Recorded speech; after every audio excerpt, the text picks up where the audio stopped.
UKLO 1 year masters. No IELTS required up to 5 years visa. High visa success rate. నుంచి హైదరాబాద్ రాలేదు madam. నేను CA చదువుకుంది చెన్నై. ఓహ్!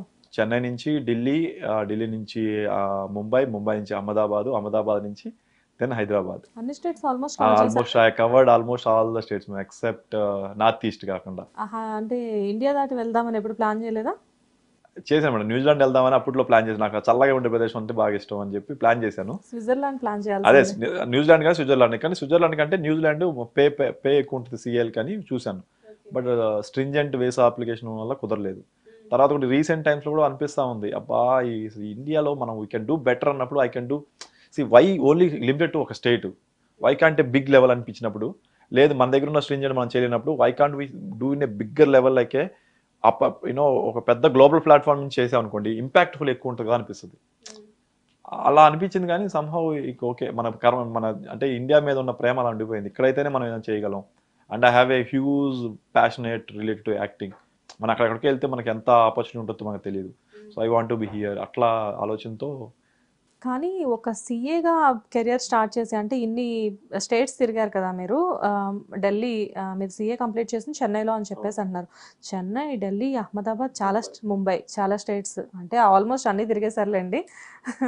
And కానీ సడన్గా సీఏ అనేది చాలా పెద్ద టాస్క్. అది అటు మేనేజ్ చేస్తూ మళ్ళీ సడన్గా పొలిటికల్స్ అంటే లైక్ జనసేన అంటే ఇష్టం వల్ల మీకు జనసేనలోకి స్పీకర్గా రావడం మీరు అంటే దీన్ని ఎక్కువ ప్రొలాంగ్ చేయకుండా సింపుల్గా చెప్పాలంటే ఒకటే మేడం, ఐడియాలజీ అంటే హానెస్ట్ ఐడియాలజీ కావాలి. మీరు ఏ పార్టీ చూసినా ఏదో ఒక కాంప్రమైజేషన్ ఉంది. డెఫినెట్గా ఆ కాంప్రమైజ్ లేకుండా నష్టం వచ్చినా సరే నాకు అంటే ఫెయిల్యూర్ని నేను always see that is a positive note. ఎంత ఫెయిల్యూర్ రావనండి, దట్స్ నాట్ థింగ్, సక్సెస్ అవుతాం. ఆ kind of same attitude Pawan Kalyan కనిపించింది నాకు. ఎక్కడంటే అంటే నాకు బాగా ఓపెన్గా అనిపించింది చెప్పాలంటే ఒక రకమైన మొండితనం. మొండితనం. ఒక రెండు విషయాలు నేను ఆయనకి బాగా ఫిదా అయిపోయాను. అంటే that's my mind set also. రెండు విషయాలు, ఒకటేమో ఆంధ్ర తెలంగాణ విడిపోయేది ఏదైతే ఉందో that was a very emotional point. ఇప్పుడు అన్నదమ్ములు కొట్టుకుంటే విడిపించండి, పెద్దోళ్ళు విడిపించండి, కానీ అప్పులు ఒకరికి ఆస్తులు ఒకరికి, లేకపోతే ఆ పార్లమెంట్లో తలుపులు మూసేసి చేసిన దానికి we felt no okay aspirations of Telangana people correct, aspirations of Andhra people also correct. But ఎవరికి ప్రాబ్లం వాళ్ళకు ఉంది, కానీ దాన్ని బలవంతంగా చేయాల్సిన పని లేదు, దానికి ఒక మధ్య మార్గం చేయొచ్చు. కానీ ఆంధ్ర నష్టపరిచారు ఆ టైంలో అనిపించింది. ఈ రోజుకి దట్స్ వాట్ వీఆర్ సఫరింగ్ అనిపించి ఇట్ ఈస్ ఎమోషనల్. ఆ టైంలో నా గొంతుక పవన్ కళ్యాణ్ గారు అయ్యారు. అంటే నా ఆవేశం ఉంది, నాకు బాధ ఉంది. నిన్ను అరణ రోదన, నేను ఫేస్బుక్లో పోస్ట్ పెట్టినా, బయటకు వచ్చి మాట్లాడినా అరణ రోదనే కదా, నా మాట ఎవడిండు. కానీ అతను ఒక పార్టీ పెట్టి ఆ టైంలో బయటకు వచ్చి మీరు తప్పు చేశారు, పార్లమెంట్లో విడదీసుకుండి ఇద్దరు కొట్టుకునేలా చేస్తున్నారు ఫర్ ఎవరు. ఇప్పుడు నేను ఇదో మాట్లాడుతున్నా అండి, సామరస్యంగా విడిపోయి ఉంటే అసలు మనం ఒక మాట మాడతామా? అసలు ఎగ్జాక్ట్లీ ఆ రకంగా నాకు పవన్ కళ్యాణ్ గారు నా గొంతుకు అయ్యారు అనేసరికి నేను ఎమోషనల్ కనెక్షన్ అయిన ఆ టైంలో. రెండో విషయం ఎక్కడంటే ఒకరోజు అంటే ఓకే మేబీ ఇప్పుడు ఆయన స్వరం మారుండొచ్చేమో కానీ, బట్ ఒకప్పుడు ఆయన డైరెక్ట్ చెప్పారు, నేను కావాలని నా కాపు కులంలో నేను పుట్టలేదు, నేను కాపు కులంలో నేను మా అమ్మకి పుట్టకముందు అమ్మ నేను కాపు ఇదిగో మీరు పొట్టలో ఉన్నా కదా, నేను కాపు కులంలో పుట్టాలని దేవుడికి చెప్పాం కదా. ఎవరు ఏ మనిషి తెలియదు నేను ఎక్కడ పుడతానో, నేను ఏ కులంలో పుడతానో నాకు తెలియదు. ఎవరా మీరు కాపు కులంలో ఉన్నారు, మీకు ఓట్లు వేస్తాం మన వాళ్ళందరూ ఎవరు అంటే, నిన్నెవరు అడిగారు కాపు కులం అని? నీకు కావాల్సింది నీ కులం వాడు కాదు, నీ రాష్ట్రానికి నీ ఏరియాకి నువ్వు బెటర్ అడ్మినిస్ట్రేషన్ ఎవరు చేయాలి, నీకు కావాల్సిన రోడ్లు, నీకు కావాల్సిన నీరు ఎవరు బాగా చేస్తారో వాళ్ళకి ఓటేయండి. నేను అడిగాను అనే ఒక డైలాగ్ ఉంది చూసారా, అసలు నాకు అసలు ఇది కదరా అమ్మ, ఇది కదా రాజకీయం అంటే, అసలు ఇది కదా దమ్ము అంటే. ఓడిపోవచ్చు కాకండి, ఓడిపోవచ్చు కాక నో బాధ. అసలు నష్టపోతే ఎవరు నష్టపోతాం? మనం నష్టపోతాం, ప్రజలు. మనం ఈ రోజు ఇక్కడ ఏసీలో కూర్చోనో లేకపోతే ఎక్కడన్నా ఇంట్లో కూర్చొని కంఫర్ట్గా కరెంటు, కంఫర్ట్గా వాటరు, కంఫర్ట్గా మనకు ఫుడ్ డెలివరీ అవుతుంది చూసారా, మంచి రోడ్లు, ఏ బేస్ మీద? అలాంటి వాళ్ళ పీపుల్ ఆస్పిరేషన్స్ వాళ్ళు ఉండి మన కోసం, ప్రజల కోసం వాళ్ళు కూర్చొని మంచి అడ్మినిస్ట్రేషన్ ఇవ్వడానికి ట్రై చేసే వాళ్ళ వల్లే కదా. 100% ఎగ్జాక్ట్లీ అది ఆ వల్ల నేను అటు అట్రాక్ట్ అయ్యాను.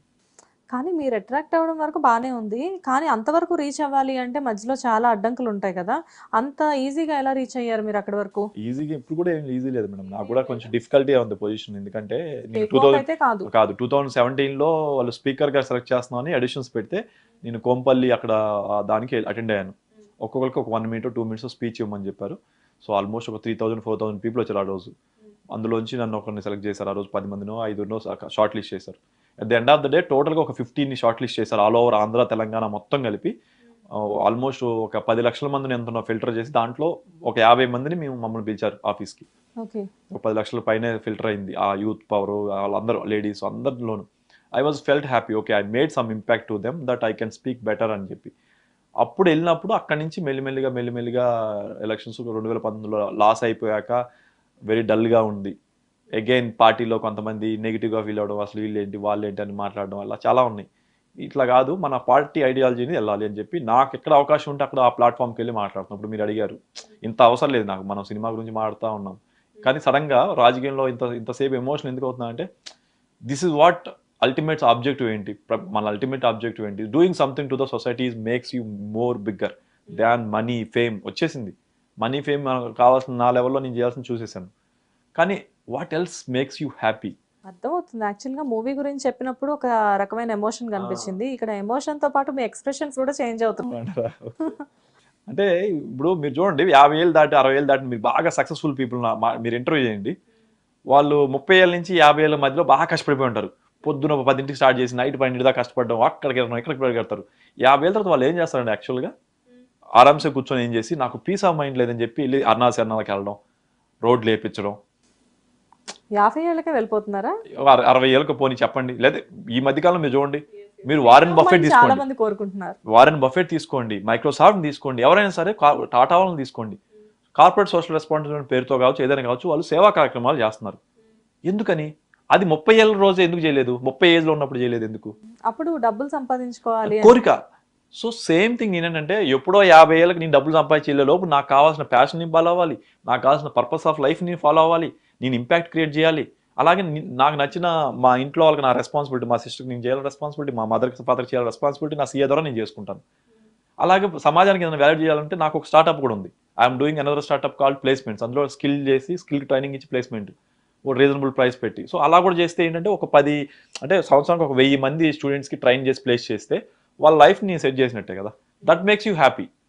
ఇది కాకుండా ఇంకా పెద్ద లెవెల్లో చేయాలండి. నేను చేసేది ఇప్పుడు 1000 మంది మాట్లాడుతున్నా, అదే నేను ఒక స్టేట్కి ఎడ్యుకేషన్ మినిస్టర్ అయ్యాను అనుకోండి, how big impact I can give. అలా చేయాలంటే నాకు నాలాంటి ఒక పల్లెటూరు రైతుకి ఎవరిస్తారు నాకు? నేను ఇలా మాట్లాడుకుంటూ మీతో మాట్లాడుకుంటూ రోజు రోజుకి నా నాజ్ని డిస్ప్లే చేసుకుంటూ ఇలా స్టార్ట్అప్ చేసుకుంటూ ఎంతో కొంత మనీ పెట్టుకుని దాంతో మెయింటైన్ చేసుకుంటూ ఆఫీస్ మెయింటైన్, ఎంప్లాయీస్ మెయింటైన్ చేసుకుంటూ పొలిటికల్గా ఒకవేళ పార్టిసిపేట్ చేసినా చేయకపోయినా we have an option MP Rajya Sabha ఉంది, లేకపోతే ఎమ్మెల్సీ ఉంది, ఇలాంటి వాటిలోకి వెళ్ళి you can be part of government. But ఉందా ఫ్యూచర్లో? అంటే ఇప్పుడు ఆల్రెడీ పొలిటికల్గా ఆల్రెడీ లీడింగ్లో ఉన్నారు, but at the same time in future మిమ్మల్ని మేము ఆ వేలో ఎక్స్పెక్ట్ చేయొచ్చా? Definitely you can see me from centre madam, అందులో డౌట్ లేదు. మెంబర్ ఆఫ్ పార్లమెంట్ రాజ్యసభ చూడగలరు, అందులో డౌట్ లేదు, దాంట్లో అనుమానం అయితే లేదు. అప్పుడు ఇంటర్వ్యూ ఇస్తారా? ఎప్పుడైనా ఉంటుంది మేడం, ఐఎమ్ ఆల్వేస్ అవైలబుల్. మీరు కావాలంటే మా ఫ్రెండ్స్ అడగండి, ఎవరైనా నాకు తెలిసిన ఫ్రెండ్స్. అనమాట ప్రజల మనిషి అని అన్న కానీ I'm accessible to everybody. That is my biggest strength and that is my biggest drawback also. Definite గా నేను కూడా హార్ట్ఫుల్ గా విష్ చేస్తున్నాను మిమ్మల్ని ఆ పొజిషన్ లో చూడాలి అని చెప్పి. అండ్ సడన్ గా మూవీ ప్యాషన్ ఏంటి మరి? సడన్ గా నేను చిన్నప్పటి నుంచి మన సూపిసెట్ నాటకాలు వేసేవాడిని. నా 7th క్లాస్ 5th క్లాస్లో కూడా స్కూల్లో నాటకాలు వేసేవాడిని. సూపిసెట్ మాస్టారు, తర్వాత యేసు ప్రభు నాటకాలు, వాటిలో రకరకాల నాటకం. చిన్నప్పటి నుంచి నాటకాలు అంటే ఇష్టం, డాన్స్ నాటకం. థియేటర్ ఆర్టిస్ట్ కూడానా? థియేటర్ అని కాదు కానీ ఈ నాటకాలు చేసేవాడిని. థియేటర్ అనేది అంటే ఇంగ్లీష్ పదం అంతా నాకు నైల్ది, కానీ స్కూల్లో కానీ కాలేజీలో కానీ ఓకే నాటకం చేయాలి, కల్చరల్స్ వస్తున్నాయి, నాటకం చేయాలి, okay boss will be in the first place. అంటే వెళ్ళి ఒక నాటకం, ఒక ఏదైనా స్కిట్కి సంబంధించి సారాన్ని రాసిస్తారు, లేదా మనం ఏదో ఒకటి క్రియేట్ చేసి దాన్ని చేయడం అనేది ఇంట్రెస్ట్. పర్లేదు, ఒక పక్కన ఒక ప్యాషన్ ఉండి నాటకాలు వేస్తూ ఆ ఇంట్రెస్ట్తో కూడా మీరు సీఏ వరకు వచ్చారంటే అంటే దానికి ఎలా చెప్పొచ్చు మేడం, నేను అది సినిమా కెరీర్ని ఆపేసి ఒక 4-5 years only focused on CA. ఆ టైంలో నేను ఆ 4-5 years నేను ఓన్లీ ఫోకస్ సీఏ. ఎందుకంటే మాలాంటి మిడిల్ క్లాస్ పీపుల్కి లేకపోతే దానికి వెనకాల మనకేం డబ్బులు లేవు, ఏం చేయాలి, మూసుకొని చదువుకొని పాస్ అయ్యి ఓ మంచి జాబ్ తెచ్చుకొని అందులో డబ్బులు వస్తున్నప్పుడు ముందు ఈ మనకేమైనా అప్పులు ఉన్నా క్లియర్ చేసుకొని తర్వాత మన ప్యాషన్ పర్సూ చేయాలనే దాంట్లో చేశాను. దానివల్లే నాకు ఆల్మోస్ట్ ఒక 10 years I was not part of any good ఇండస్ట్రీలో ఏమైనా అవ్వడానికి నాకు అవకాశం లేకుండా పోయింది.